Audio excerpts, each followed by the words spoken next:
Welcome, everyone. It is the Fly Guys podcast. Technical difficulties and all, we still find a way to make it right in front of you. Cameron Klein, for the first time I think we've ever done this show, it is you who has had more microphone problems than it is I. And he is, you know what? Listen, I will tell you this right now. You're going to hate it, but you are flying solo without the stress of having to hold that microphone in front of you. You can do whatever you want with your hands. You know, it's a very free feeling. But I can see behind that little smile of yours is a brain that wants to just set everything on fire. How you doing otherwise than that, buddy? It's good, dude. I'm good. It's funny because, the read I was trying to do, and he was like, he's going to hurt himself. We're just going to take it away from him. I'll take care of it, buddy. Yeah, I'm good. We're good. We're here. It's funny because I've said before, some that said know me know that I do not handle technology not working well. It's just because here's the thing. I can't handle stupidity well, whether it's something else being stupid or me being stupid. It's one or the other. Usually it's me. Regardless, it frustrates the hell out of me. But we're good. We're here. Matthew Mitchkov scored another goal. 2 points. I mean, we have a third goaltender, right? Okay. All things good. All things are good. If there was one thing that you could say has become a bit of a theme in the Danny Briere and Keith Jones tenure, it is the mystery surrounding prospects. Because, and listen, it's not always a bad thing. I mean, Michkov getting over here ahead of schedule is obviously a good thing. Yeah. But man, I mean, it is. You cannot count your chickens before they hatch when it comes to who is in this prospect pool, who you can realistically expect to make a difference out of the gate, and who will not be here in just a couple years. So let's start off with that. I don't need to go into the whole Cutter Gauthier thing. We already know that stuff, but it does fit into the theme of what we're talking about. So Alexei Kolosov, he was here in Lehigh. And then apparently the Flyers strapped him down to a torture table and made him stay in a hotel for 5 weeks, and then he hated it in Allentown. Yeah. And then we found out that that's not even true to begin with, and that it is more likely that he willingly chose to stay in a hotel in Allentown. But the Flyers were certainly not just leaving someone out there for 22 hours a day. So point being, we're already knee-deep in just weird drama that is surrounding a prospect from overseas. And then, as the summer rolls on, he doesn't want to be here. He wants to go home. He wants to play in the KHL. And the Flyers are like, all right, we didn't hear about this. This was not communicated to us, and we fully expect to have him in camp. And then we all sit back and go, okay, well, we've learned before, when there's smoke with these prospects, there tends to be a 5-alarm fire somewhere in the city. And then we find out, he's gone. He went back to the KHL. He's on loan. He's not coming back. Yeah. And then you're just like, okay. Well, I mean, they have Ursan and they have Fedotov, and I guess that's fine. Cal Peterson can hold down the fort being a bad goalie in the AHL for the Phantoms, so I guess we just have to live. Then they signed someone.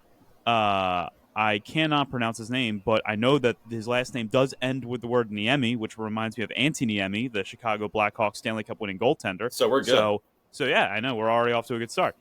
And then about a day after that signing comes out, Kolosov is like, yo, hey, guys, can you believe what my agent said?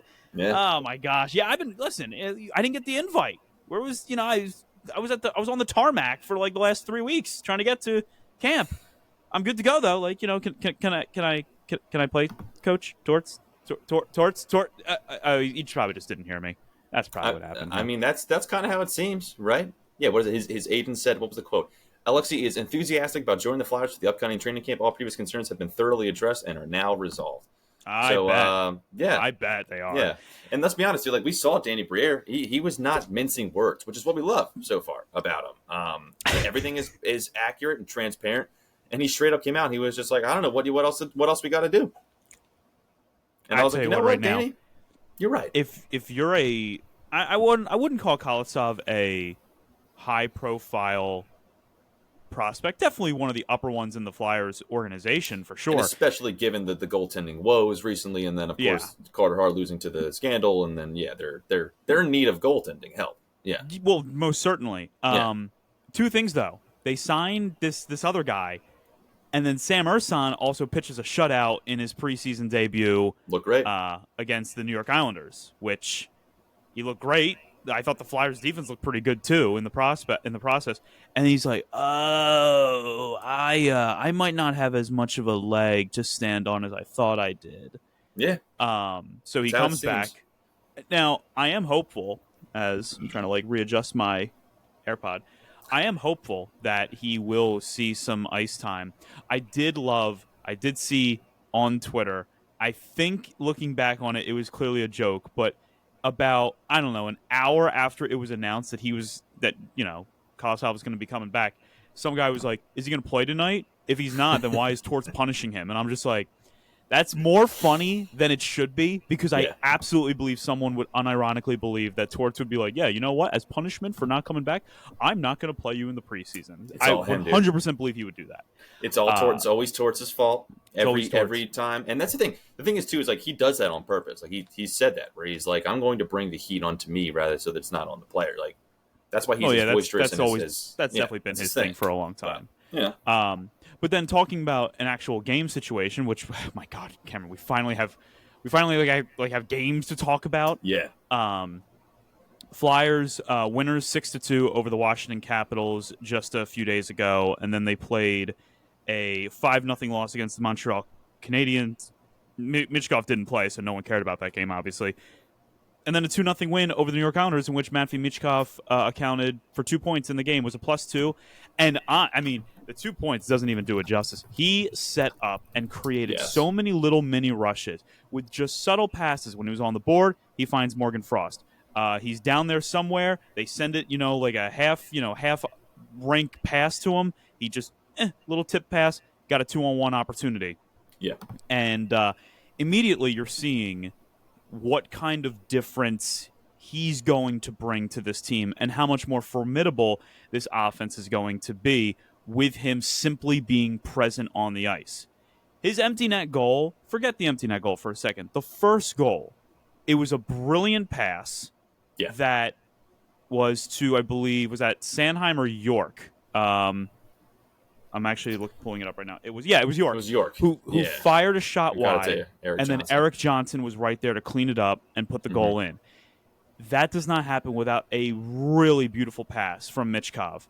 Yeah. And so they take the 1-0 lead, and that ended up being the game-winning goal. But Cameron, as I watched the game, and as I felt really good about this phenom that we have on the team, in my mind, I kept replaying one phrase in my head, and that is, it takes more than one to have a good hockey team. And I think that, as excited as I am, it was kind of also a reminder of a lot of other guys have to step up this season for the Flyers and be the players that we need them to be. And I'm not concerned about it right now. It's preseason. There's no point being concerned. But you do need it out of Travis Konechny. You do need it out of Morgan Frost. You do need it out of Tyson Forrester and a little bit of Scott Lawton. And as much as you can get out of Owen Tippett, all that stuff. You need all of those guys to be great, or at least as close to the best versions of themselves as you'll find, for this to be a successful season. And when we mean by successful, we're talking a fun playoff-style team that finally gets back in. We know they're not winning the Cup this year, but it was so refreshing to see in these first these 2 preseason games, because, again, Michkov didn't play up in Montreal. He was ducking the Canadiens, obviously. That's what that was all about. But it was really refreshing to see that the Flyers now have a guy where you look at and you go, well, he's the captain of the power play. Well, he's going to be the guy that's going to spring forward like a better offense. Yes, especially with that goal that he did get at the end of it, which, again, empty net, kind of like whatever. But at the same time, like it was him jumping up, jumping into the passing lane. It was the hunger from him, which, again, is what a lot of us wanted to see. It's what's been missing for a long time, at least to Flyers fans, that aggressiveness going for the goal, essentially. But I'm not a big worrier when it comes to sports, because I think, like, what's the point, right? Like, we're probably going to get disappointed anyway. You know what I mean? Like, the chances you're going to win a championship. So, I don't worry too much, but I feel more confident with what you just said, where you're like, okay, we need, it's not just him. We need other players to step up. Because of last year. Because last year, we saw that. We saw those players step up and play better than what we thought they were supposed to. Yep. And if everything is going consistently right, which it seems like it is inside the building, we haven't heard really any reports of falling out, other than the Kolosov being locked in a hotel room for like 48 hours or whatever. Other than that, it's been all good out of camp. Everyone seems to be getting along. Everyone seems to be buying in. It seems like a place that players want to be, the prospects where they want to be. So all of those things combined, it just seems like the next step will be taken forward. I don't see why it wouldn't. To me, it'll be, I wouldn't say a monumental collapse if they regress, but it's a very, very, very serious red flag if they do. They're too young to regress at this point, and they have too much talent to regress at this point. So moving into it, I feel very confident, honestly. I think they're going to take that next step. And like you said, I don't think they're going to win a Stanley Cup, but a possibly contending playoff run, two rounds in, that's, as of right now, that's kind of my expectation. And I hope I'm not wrong for that. I hope I don't get disappointed, but we'll see. But I really don't. It doesn't feel like bravado this year. It feels like confidence. It's the best way to put it.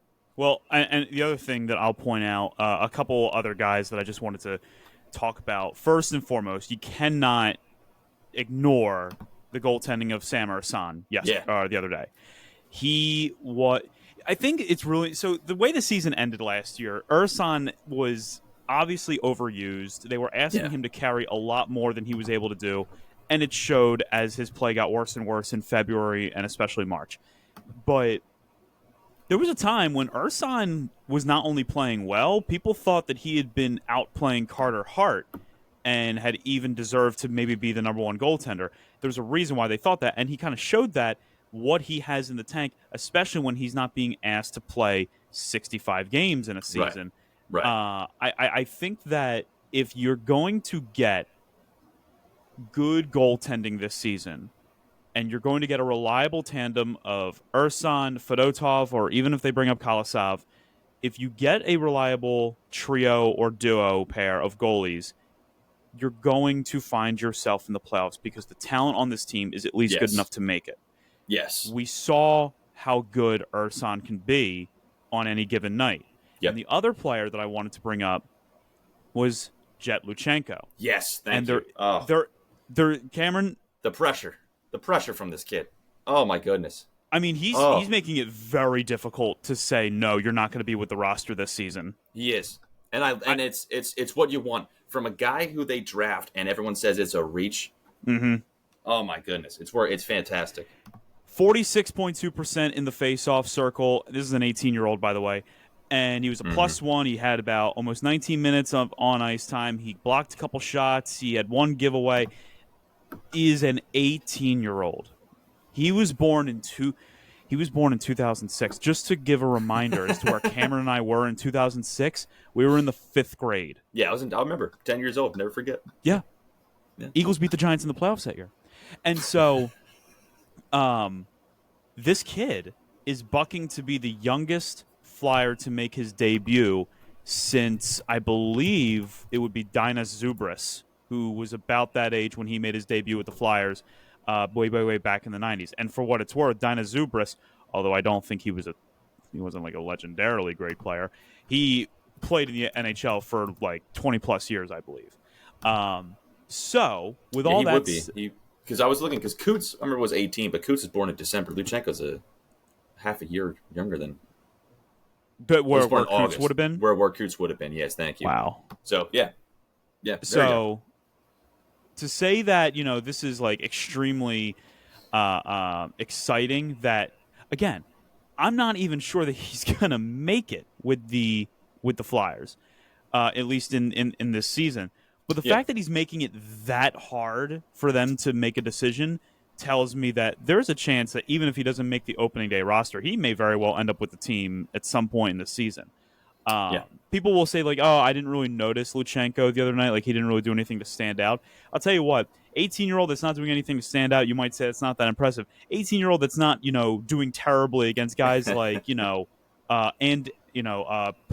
and Pollock for the New York Islanders and Anders Lee and J.G. Pajot, the fact that he's standing his own against some pretty good NHL players should give you some encouragement. If Yeah, his seriously. base floor is, oh, he looks average sometimes against some of the better NHL players, that's saying something. Yeah, especially when, again, like you got to think about, like, I always feel like with players, especially first round draft picks, especially guys who are highly touted prospects, the goalpost kind of gets moved for them, which I think is not always fair. So, like, him being a first round pick, people are possibly expecting him to be like make this impact or whatever. You got to think again about when this guy was drafted. He was drafted. They said it was a reach. It was mocked at, laughed at in certain circles on Twitter, in the Twitter sphere of the NHL. So for him to kind of take that criticism, because everybody's on social media, right? The kid obviously saw some stuff here and there, and for it to just not even bother him, he puts in the hard work, the classic Philly mentality, right? Just putting the work in. It's got to make you at the most impressed. It got to take away your disappointment.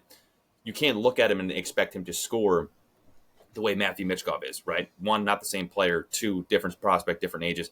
It's just not. It's not that. You got to look at him from what he is and from where he came from. He was a reach pick that is turning out to possibly be making the lineup when, even if he wasn't a reach pick, he probably wouldn't have, right? You know what I mean?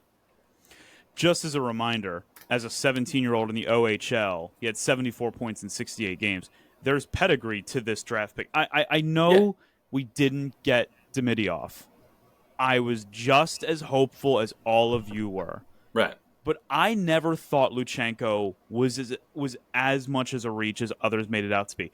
Right. Did he have to go at 13? No, but he most certainly wouldn't have been there in the second round, as I've heard others say. He was going to be taken at some point in the first round. That was what I had always read online when looking at every mock draft. I saw Luchenko in there somewhere. Now, it was towards the 20-25 range. I kept seeing him at. Yeah. So when the Flyers took him, I was like, well, they must have seen something that all the other mocks didn't notice.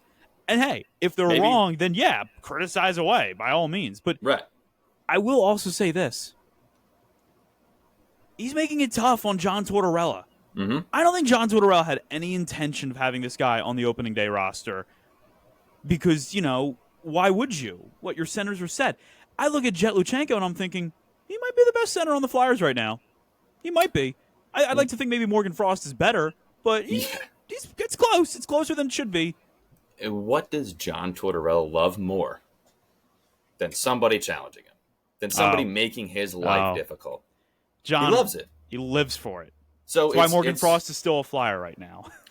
It is. He came in, smacked John in the head, and said, "Hey, I want to play here." But no, he loves. Head. All right, Cameron, don't be ridiculous. He didn't smack him in the head. He took a 2x4 and beat him over the top of the head. Just slammed him. No, he loves the challenge. He loves when players make his life difficult. So again, looking forward, when you're looking at the grand scheme of things, when you're looking at things from the bigger picture of the culture of the team and how that is what has been established. That is what they were trying to really, really set in stone as the foundation to build off of. That seems to have been working because now you have a prospect, a first-round draft pick, who has fallen into that foundation, into that culture, and is starting to excel in it. It's picture perfect. You should be very, very excited right now. I will also throw this out here. Speaking of players, Jet has a lot of leadership and a lot of veteran presence that he can learn from. Travis Konechny, Scott Laughton, Sean Couturier, just to name a few. We mentioned Morgan Frost. This is a contract year for Morgan Frost. Yes. So whether he gets a deal here or somewhere else, he's going to be... I expect you're going to see whatever he's got in the tank, whatever he can do to make himself better on the ice, you're going to see it. And the old adage goes that iron sharpens iron. So if Jed Luchenko is having as good of a camp as he's had, that does put pressure on guys like Morgan Frost to up their game as well. Yeah. You don't 100%. Morgan, you don't want to be beat out by some 18-year-old kid when you're the one that's trying to fight to secure your contract. I actually think that I'm going to do the same thing I do with Michkov. I don't think Luchenko is going to make the team. I just have such a hard time believing he's going to do it. But I am so encouraged by the fact that he is making it this difficult on Tortorella. And Cameron's right. Exactly. Torts loves when his job gets harder. That is what the man lives for.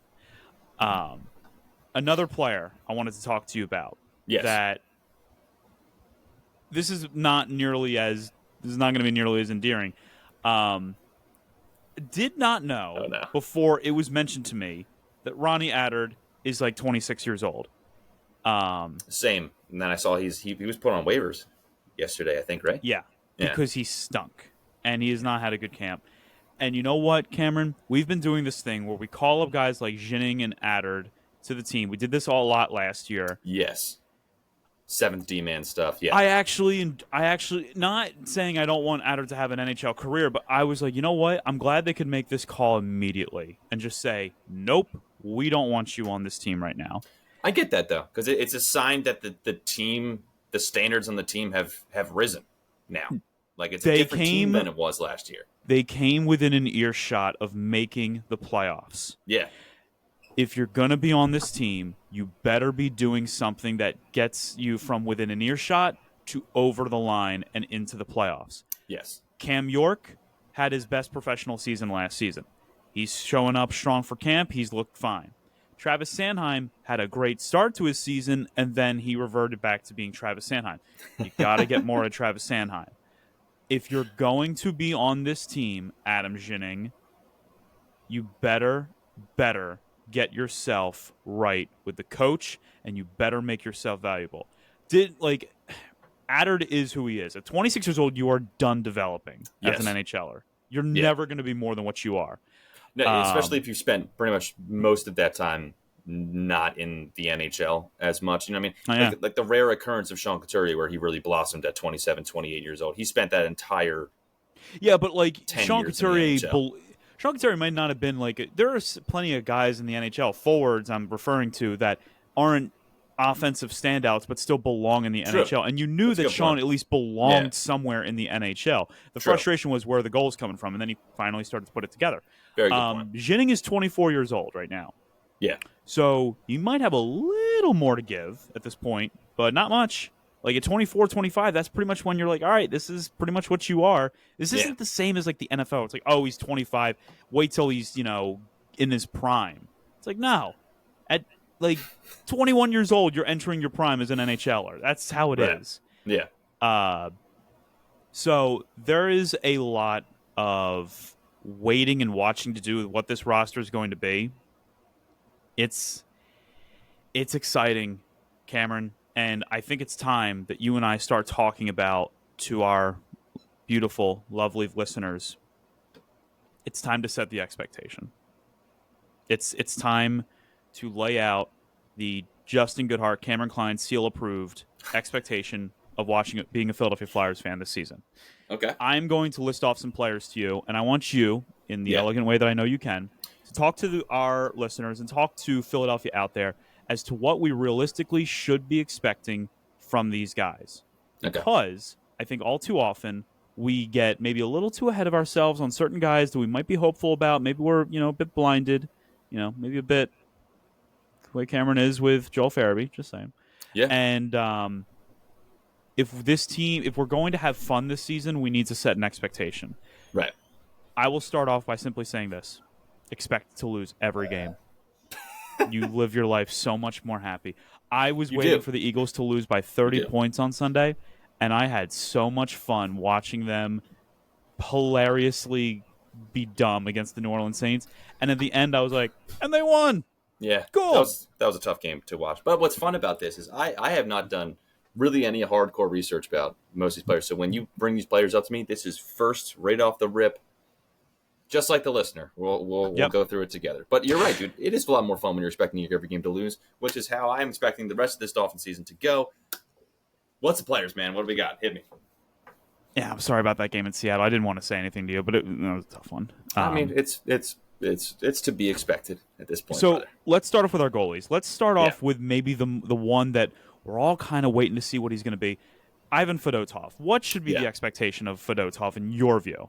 I still think he's going to be the bona fide backup. I think Ersan's not going to play 51 games this year. I think it's going to be maybe higher in the 40s, 46, 47, maybe in that range.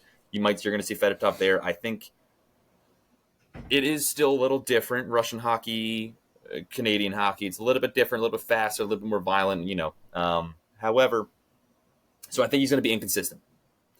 But I think there's going to be glimpses here and there. You're going to see. I want to see at least maybe 2 shutouts, 3 shutouts from him throughout this season. And I think that's Okay, going so to you're happen. setting a 2 to 3 shutout window that would make you happy. Okay. Yes, but again, it's going to be low 900s, high 8900 save percentage. It's not. He's going to be inconsistent in my expectation. However, I do expect there's going to be moments here and there we're going to be like, okay, look at what this can become, kind of thing. So And remember, that's my thought with him.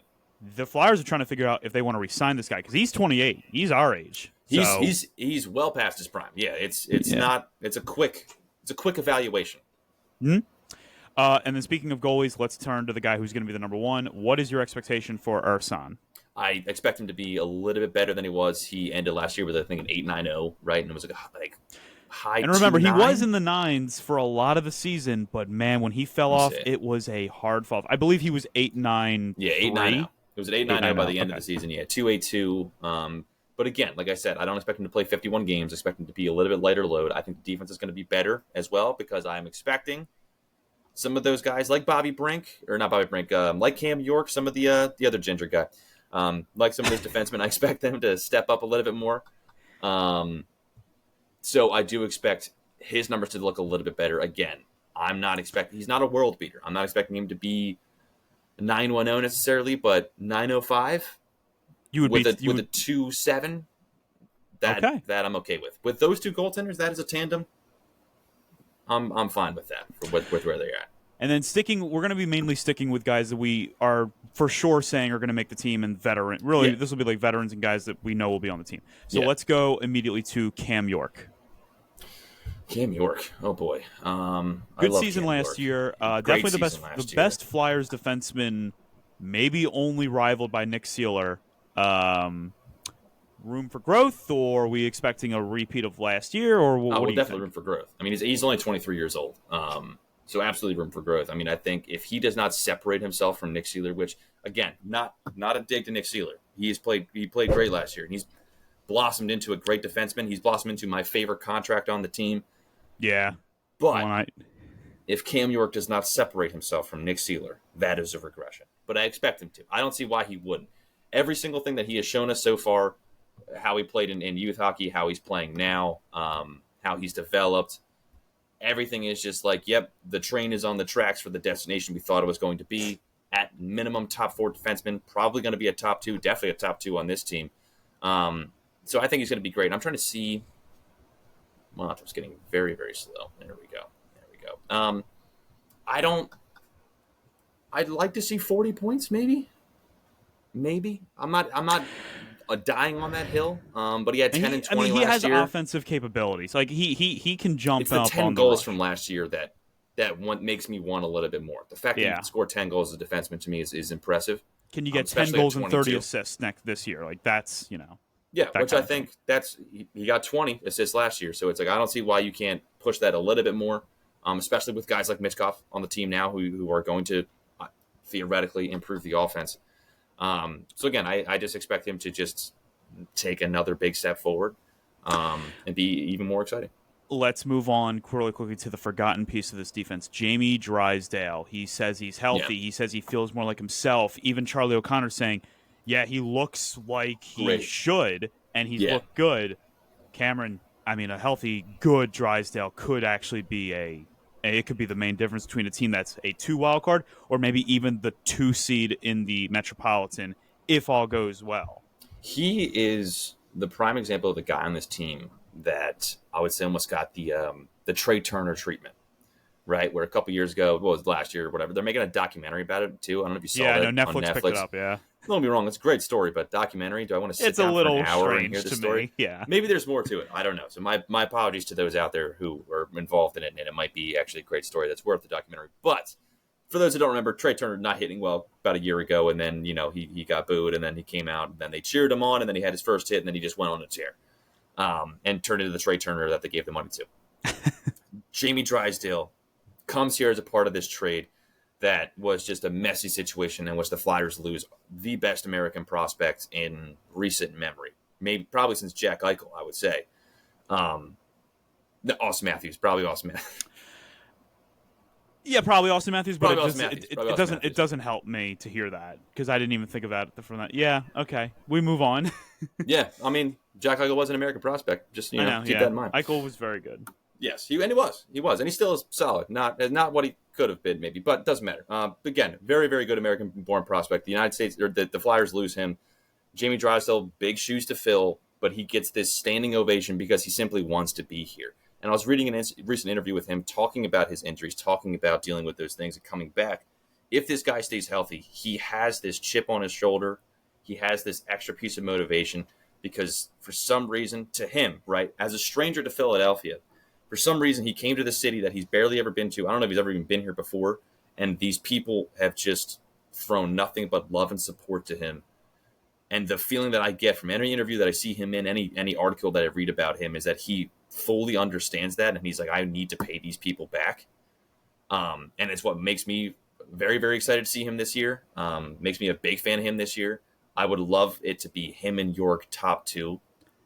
That's honestly, as a fan, that's what I want to see. Yep. That's what I'm expecting. I want him to be top 4, top 2 defenseman this season because that's what we traded for.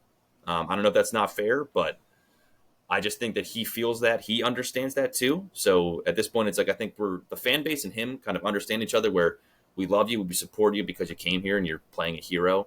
And he knows what he has to do to kind of fulfill that destiny. So now, again, just as a reminder, everyone, Cameron is laying out his expectations for certain players on the team. We're not going to go through the entire roster. It'll take us forever. One more defenseman to go through, and it is kind of the one we mentioned earlier, Travis Sanheim. What can we expect? The most nervous I am. Honestly, I'm genuinely scared of what kind of Travis we're going to get this season. Because it's I mentioned it before, it's the inconsistency. It's one season on, one season off. Yeah. I would love.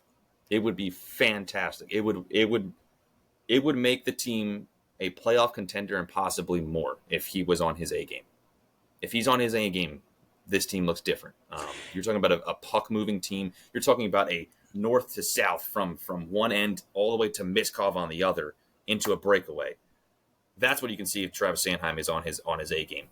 What I don't want to see is nothing being developed because the turnovers in the neutral zone. I don't know what to expect, dude, with him. I'm hopeful, and like as a fan, I'm just like I have faith in him that he's gonna turn it on and be the guy that we need him to be. But so I have to see that on a consistent level, and I haven't yet. Do you think you might set your expectations a bit safer and be like, you know what, if he plays like a respectable lower end top 4 guy, then yes, I will be happy with that. Lower end top 4 minus the turnovers. You'd be happy with that. Okay. That I'd be happy with. Again, that's all going if Drysdale and Cam York continue to develop as well as they have. Because if they don't, then we need Travis Sanheim to step up. And last year he played relatively well. 30 goals, 34 assists, 44 points.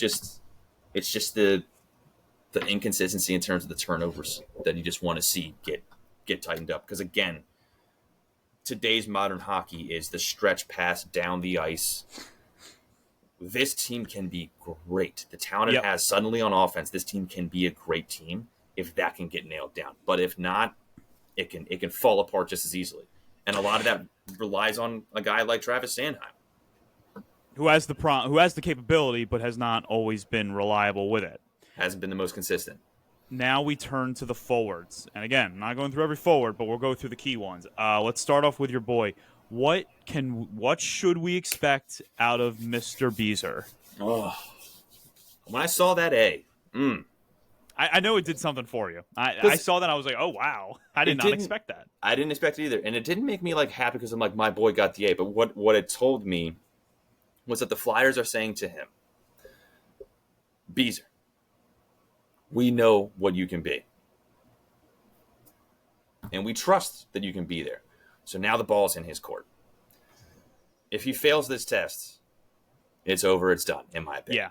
They can't it's bring back over. It's done. Farabee if he has a terrible season. They just can't. They can't. Now, granted, I'm assuming the A is only for the preseason, but still, the fact that they look at the team they have and they're like, okay, he is one of the guys beyond the top 3 leaders here that can be looked at as a guy to follow into. Given the coaching staff and how it's all about the culture now, is a good thing. That shows that he seems to be one of the guy who wants to put the work in, because he's not going to get that A. John Torrella's not going to give him that A if he's not going to put in the dirty work. So those things make me think we're going to see glimpses of the 2020 Joel Farabee that we saw, where we were like, what can this guy be? We're going to see. I like to expect, and again, you know how I am. I'm biased against the guy. I want him to do well. I'm rooting. Oh, I know you do. So this is definitely a lot of bias here. I like to think we're going to see the October to December Joel Farabee of last year for longer than just the 2 months that it lasted. I will tell you this right now. I was about to say, he has those moments where he feels like he is constantly on the doorstep of having a 2-goal game, maybe even a hat-trick game, and sometimes the puck just doesn't go in, which is puck luck as it is. Yes. But if you get, I don't know, 5 good months out of Joel Farabee at the right time, that changes things. But I do think that, just getting a bit more out of him is a great start. Just like asking for a bit more. And speaking out a bit more, we talk about who wears the A, the guy that wears the C. It always starts with the guy that wears the C. I had never been more disappointed in Sean Couturier last season with his attitude. I can forgive a guy not having the best statistical season coming off of a, career-threatening back injury. Yeah. What I can't accept is moping. What I can't accept is acting as if he's deserves something more when he's a few years removed from a Selke winning a season. So what do we expect from our captain? I don't know. He's the one who, like, it's like, I mean, it's like Al Pacino in Godfather 2 with Fredo. You know what I mean? Like, that's how I feel. Where I'm like, dude, I've been watching a lot of Star Wars right now. It's like Anakin Skywalker to me, and I'm Obi-Wan. And I was like, you were supposed to be the chosen one, man. You were supposed to be our Patrice Bergeron. That just is the two-way killer that never takes anything for granted, always puts in the work. And it hasn't. Last year was very, as you said, very disappointing. As you can tell, I'm feeling the emotions of that once again. It hurt because, remember, we did the show when he was given the C, and we were so happy. We're like, you know what? It has been such a long time coming. And then within 2 months of that decision, I think you and I both felt like, did they mess this up? Did they act too quick to give him this captaincy? He seems like he's a bit rejuvenated. He seems like he's going to come in with a better attitude this season. But I'll tell you what, if it's January and I'm hearing any complaining coming out of him, no. Yeah. Done. Yeah, he fired his agent. I don't know what that means. I don't know. Either his agent was a complete asshat and Sean wasn't happy with it, which is what I'm hoping for. That's what we're all hoping for. Or something else, which I wouldn't be too thrilled with. But let me tell you something right now. And we'll talk about the next guy that we'll talk about in a minute. Or I guess right now. The expectation that I have out of Sean is simple. Be a good defending forward that you've always been and contribute where you can. If he gets me 50 points this season, 15 goals, 35 assists, or even, something like that, I will be thrilled. If he's a plus 10 on the ice, I will be happy with that. Because plus minus, despite what, I feel like there's always contradicting people that would be like, it matters. It doesn't matter. It matters. It doesn't. I think it matters. It's both. I think it's a little inflated at certain times. You can't look at all players the same. However, it is there for a reason. Yeah. Right? Like, it is there. It does show you something. I don't know the exact numbers. I'm almost entirely positive that going back to a part we didn't even talk about, we can talk about him maybe at a later date. I'm pretty sure that before he went out, we would have said that, Rasmus Ristolainen's -6 is probably a little misleading because he was having a good season. So you're right. It can be misleading. Yeah, if you're playing those tough minutes and you're playing against tough offensive units, like it's going to happen. If Sean Couturier can give us a good defensive Sean Couturier season, I will be happy, and that's all I'm asking for right now. Yeah, you said, 50 points and some solid penalty killing minutes, I'll take that. The guy that may very well wear the future C. We got to set the expectation for the phenom. Oh, yeah. Michkov. I mean, this is This is the guy, Cameron, that is going to be the reason why the Flyers are or are not improved in like 5 areas on the ice. Transitional play, Yep. power play production, Yep. overall goal output, Yep. turnovers, all of this. He is going to play the biggest role that the Flyers have had in a player since Claude Giroux's 2012 season. Now, he will not have a Claude Giroux type season. There's no way that he does. If he does, then, oh my God, we got ourselves a kid.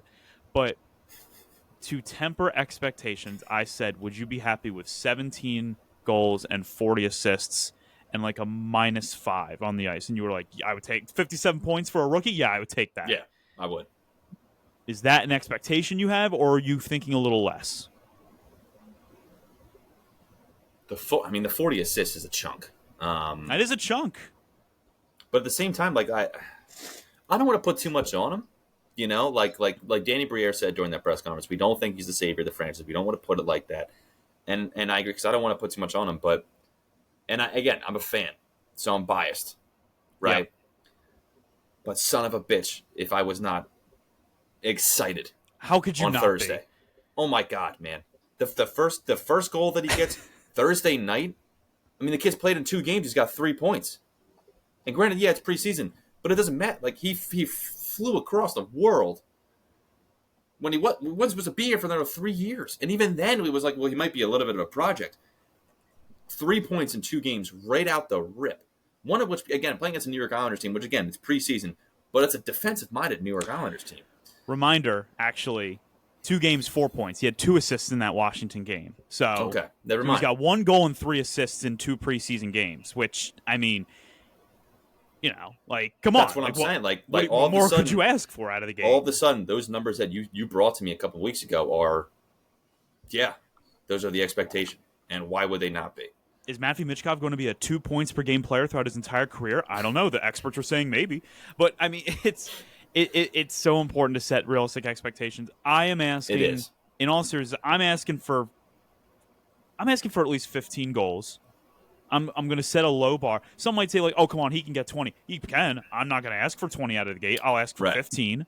Right. And I'll ask for 50 points, around 35 assists, around 40 assists. I was thinking, I thought the same exact thing. Yep. The reason why I think the 40 is certainly attainable in terms of assists, his passing, his vision on the ice, you just figure he's going to get a lot of secondary assists for what he's able to create when he finds someone on a one-timer, maybe someone cleans up garbage in front of the net.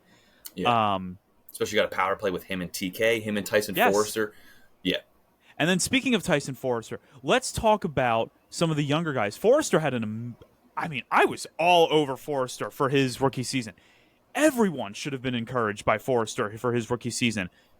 Yeah. A leap, maybe, Cameron? What are we thinking? Are we thinking more than 20 goals now? Or are we thinking, sophomore slumps are a thing? Like, you got to be careful.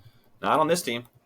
Not on this team, dude. And I say that not because, like, oh, we're the Flyers and we hold the standard higher. What I'm saying is just, like, for how the team is going, I don't want to see regression.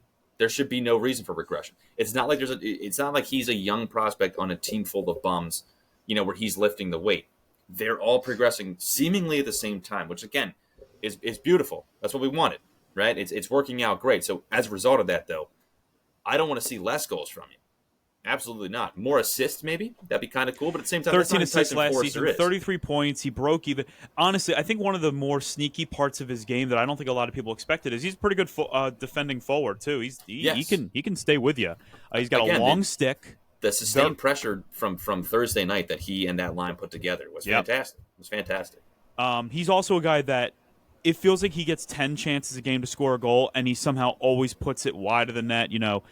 Maybe not quite as badly as someone like an Owen Tippett does, because Owen Tippett, I mean, he takes 50 shots a game and he'll hit the glass almost on all of them.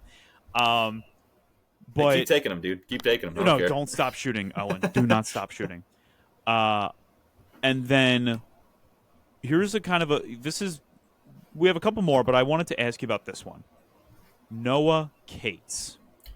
Towards the tail end of last season, I felt like we started to get more out of him.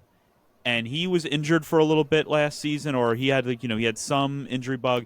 When he came back, you felt that his presence had been re-added to the team. Yeah. Cameron, I actually will tell you right now, Noah Cates is secretly one of the players I'm excited most about this season. Really? Well, he's the He's a thing was listen. He's a bottom yes. forward. He's a guy Yeah. that you put on the third and fourth line.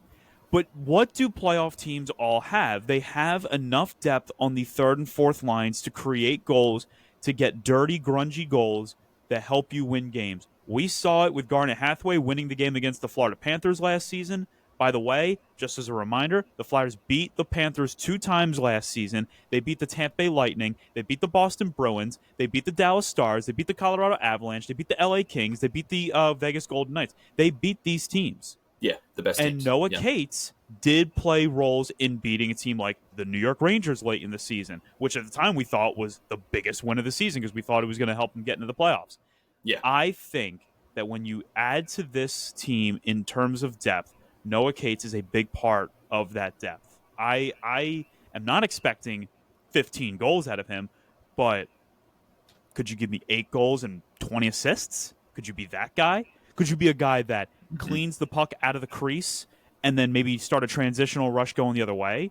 If you can be, I want you on my third line every single time. I really liked Noah Cates a lot last season. No, I think you put it perfectly. I was just about to say, because as soon as you said the lower forward type of player, bottom 6 guy, that was my thought as well.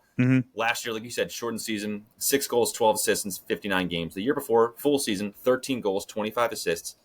And what's nice is that now, with a guy like Michkov, which again got sooner rather than later, we thought we were going to get him a couple years later, that onus to score for a guy like Cates is not really there anymore. So now he can further focus on developing on the roles and what you just talked about, on his role as a bottom guy, right? Yep. Which, don't get me wrong, I don't want to tell anybody like that's what you are, but it's like that's a great role. Every team needs a Patrick Maroon, right? Every team needs a guy who can just simply fight those tough minutes, go against the other team's best forwards, best whatever, and just grind it out. And also, like you said, be in the right place at the right time. Have the IQ of having his positioning locked down, where that's all you need to do. And you just need to get that garbage goal. You just need to clean that stuff up, crack it out of the crease. I kind of think the same thing. Again, if 10 goals, 25 assists, whatever. All I want to do, though, is 10 when... 10 and 25, I would be happy with 10 and 25. On when paper, I I see think 10 and 25 is great. When I see you driving at the net, or when I see another player driving at the net and you're there, beat him out for the puck. That's all I need to see you do. Yep. That's it. I don't need you to score. I don't need to do whatever. I don't need nasty passes and cool stuff. I need you to win your battles, have your positioning right. And now he can spend more time focusing on that and hopefully develop it a lot better. Few more players. I understand your excitement. Yeah. Few more players for you.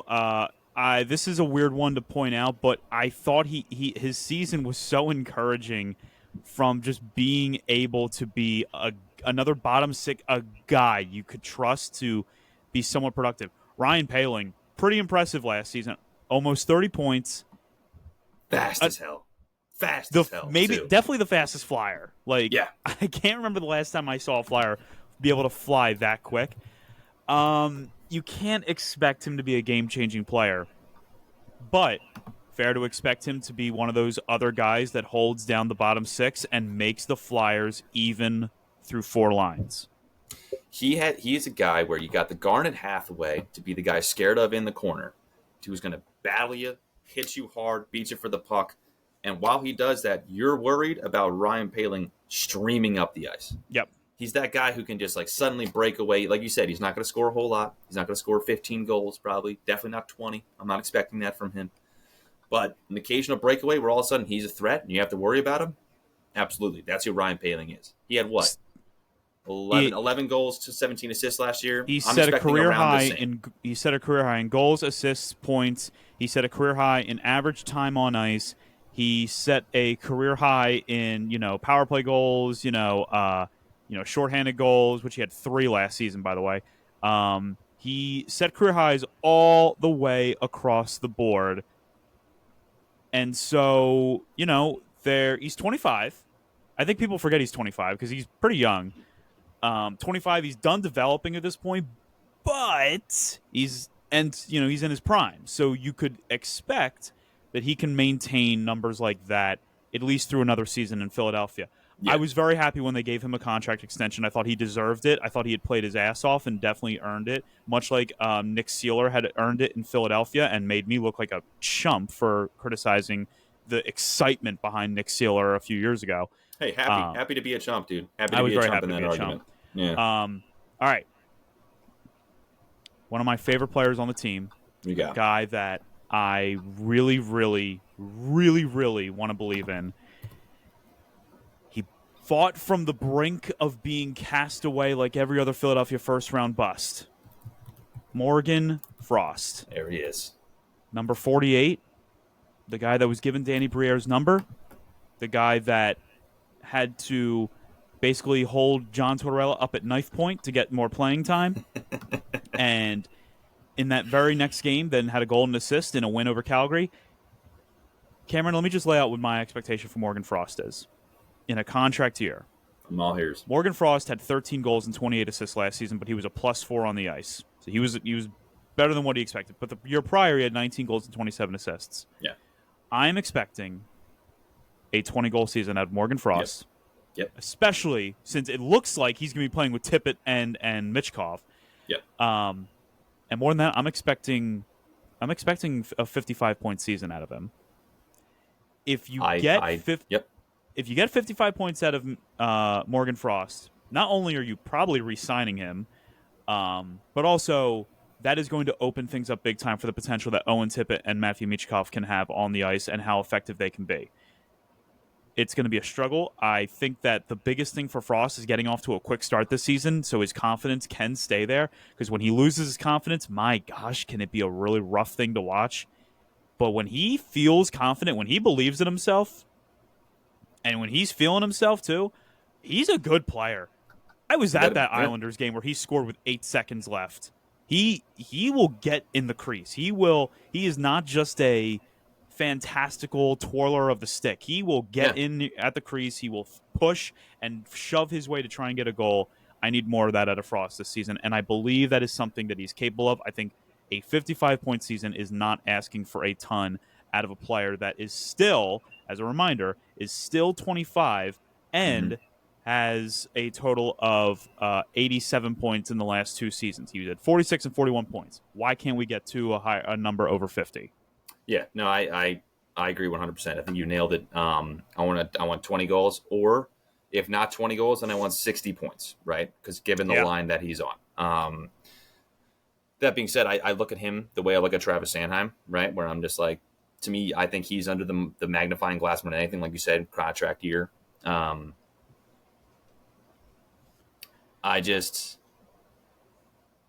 don't know. I don't know what to expect. I want to like Morgan Frost, and to me, this is like the last test, though. It's like, listen, as much as I like him, I agree that you got to put it together. In a contract year especially, if he comes in and bows out, get lost. But the big thing that I really, really, really, really want from him, if you're not going to get me 60 points or 20 goals, win every face-off you see. Everyone. In the offensive zone especially. Everyone. Flyers were terrible in offensive zone draws last season. They were horrible in them. If he's on a line with Michkov and you're in an offensive zone, you got to win. If you win that face-off, 1 time out of 3 you're scoring a goal. 1 time out of 3. You got to win the face-off. I like those numbers. And then since, you like them because I pulled them out of my ass. But and since, 2 more players, but if we did 2/3 of that line, let's go the last third. Owen Tippett, 28 goals, 25 assists last season, gets the big contract. I need 30 goals, man. Yeah. I know he can do it, and I don't think that's unfair to ask for. Yeah, I'm not nervous asking for that. No. I'm just like, that's what I expect, and that's kind of, that's what we're going to get. Now, you guys may be shocked to learn that Owen Tippett has a low shot percentage because obviously he takes like 90 shots a game, so obviously he's going to have a lower shot percentage. You might, though, be shocked to learn, this is something that I didn't realize, you might be shocked to learn that last season his shot percentage was right around 10%, which, okay, all right, it's not like horrible. It's not the highest it could be, but I was a little surprised because I assumed that number was probably going to be like 6.5% or something like that. Right. And if he could have a 30-30 season, I'd be like, yeah, that's about what he should do. He should be 60 points easy this season. Yeah. Last player, Yeah. Mr. Contract, the guy who we were waiting to see if he was going to get the deal or not, TK, Travis Konechny. The most pleasant surprise to come out of the John Tortorella tenure is definitely the resurgent and improved play of Travis Konechny, because we all questioned, like, oh, can he play with towards coaching him? Cameron, I don't know what you're expecting, but I'm expecting this guy to be the best player for the Flyers this season. That's what I needed to be. That's what you're paid to be. I won 35 goals, 70 assists. Yeah, 33 and 68 last year. He did. It was a career year for him. Sorry, 70 points. My bad.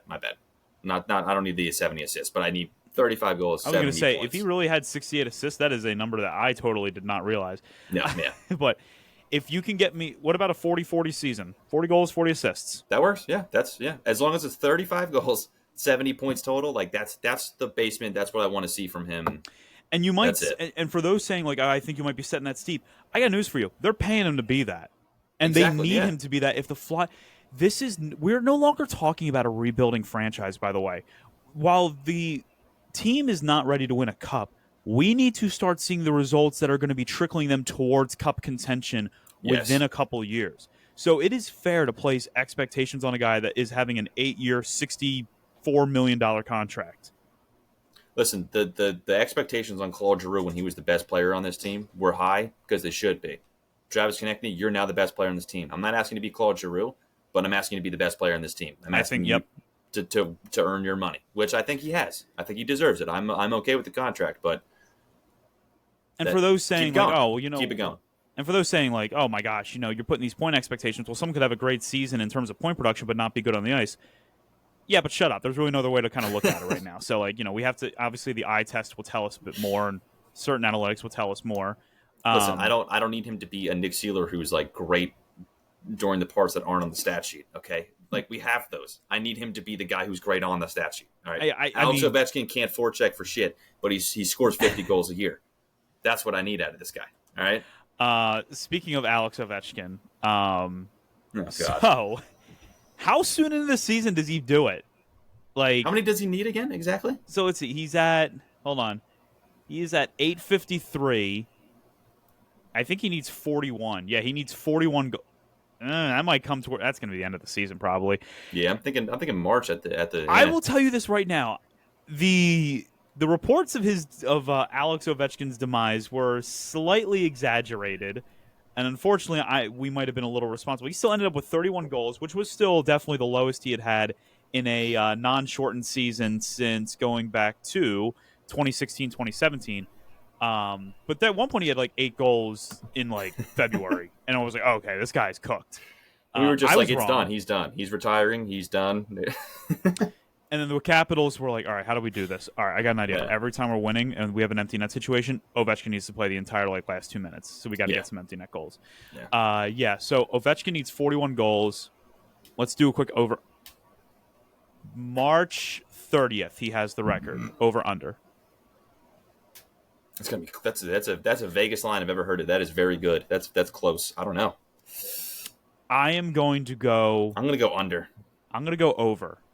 Okay. I think it's going to take him into April to do it because he's 39 years old. I cannot expect him to have a 50 goal season, even though he technically did it at 36 years old just a few years ago. So maybe that's flawed logic on my part.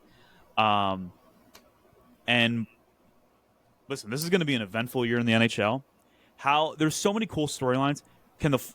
How are the Edmonton Oilers going to rebound after coming within 1 goal of winning the Stanley Cup Finals? Will the New York Rangers or Carolina Hurricanes finally be able to get over the hump in the Eastern Conference? How are the Toronto Maple Leafs going to rebound after one of the weirder offseason? It's always a choke. But for our perspective, the biggest question is going to be, is fun, enjoyable, intense hockey returning to Philadelphia this season? My answer to you, sit back, enjoy each game, and have fun with it. And don't expect much every night. but I think you're going to have a lot of fun this season in Philadelphia. Agreed. And guess what? They're not moving to the center of Chinatown, so They're not. You can don't have to feel guilty supporting them at the same time. It's great. You don't. If, as a matter of fact, go buy tickets to their games. I'm serious. Go support them. I think you'd be surprised. Yeah. I think you'd be surprised how much more fun a hockey game is than a basketball game if you're not really much into hockey, but for some reason you're tuning into this podcast. Come on over. We got plenty of seats. Let me tell you, we got plenty of seats. All right. Actually, there's another fair question. What do you think the attendance is going to look like in the first few months of the season for this team? Because I don't remember what percentage-wise it was toward the end of last season. I'm going to guess it was 65-70% last season. I think it's probably going to be. Probably going to be higher early on, especially with the excitement of Mitch Goff. People want to see him early on in the season. It'll probably dip around Christmas again, and then come back again. February, March. That October 19th home opener against the. I think it's going to be packed. It's going to be a packed house. It is going to be a jam-packed building. Yeah. And thank you, NHL, for knowing how to read the room and immediately giving the Flyers a Western Coast trip out of the gate. We love you. You're it's either so the West good Coast or it's Europe, dude. It's one or the other. That's it. Gary Bettman only rivaled by Rob Manfred in terms of how to not run a league. But for the Fly Guys podcast, we hope you enjoyed the setting of expectations.